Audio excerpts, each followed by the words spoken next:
Futurs Médias xibaar yi tënk ngeen ànd ci ak Papa Balla Gueye Malang Sonko moo nekk ci xarala yi.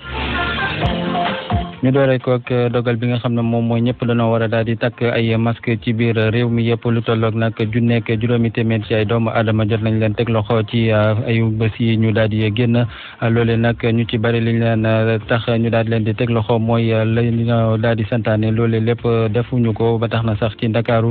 ñu ci bari nag ci marché yi lañ leen daal di tegee loxo am na ci tam lu tolloog juróomi téeméer ak juróom-ñeent fukk ak juróom-ñett ci ñoo xamante ne defkatu ñaawteef la yoo xamante ni police teg na leen loxo ci ay opération sécurisation yoo xam ne ñu ngi ko doon di amal dañ ci ànd ak leeral yeeg Youssouf Bodian. takk der yi xaar ñu pour jëfee arrêté bu bees bi nga xamante ni moom la ministre de l'intérieur jël diggante ajuma ak samedi ginnaaw kon bi Aly Ngouille Ndiaye janoo ak taskatu xibaar yi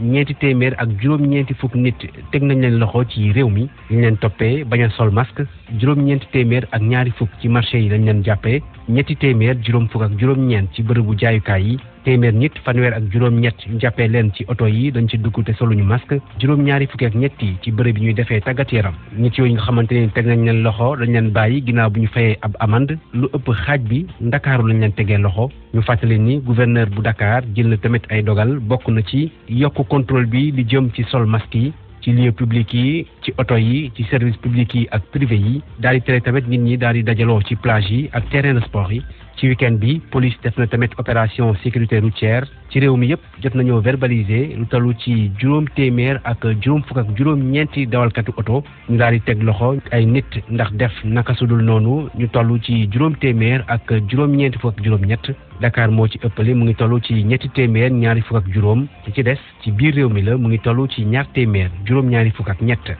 jërëjëf Youssouf Bodian fu ci mel ne Guédiawaye nag am na lu tolloog juróom-ñaar fukki doomu aadama yoo xam ne teg nañu leen loxo ci daanaka ñetti fan rek loolee nag li ko waral mooy ñàkk takkum masque yooyu la police ak gendarmerie nag ñooy daal di amal ay opération yoo xamante ne ñu ngi koy def foofee ci département bu Guédiawaye gannaaw dogal yi nga xam ne kilifa yi jël nañu ko ci wàllu woowee lu tolloog nag fukk ak ñeent ci ay doomu aadama yoo xam ne ñoom la ñu jàpp ne ñoom ñoo daal di song brigade gendarmerie ba nekk foofee ca Balu ñoom nag daal nañ leen di yóbbu ca parquet bu Bakel loole nag suñu xibaar yi weesu ñu ngi xam le ne nag am na ci ñoo xamante sax jot nañu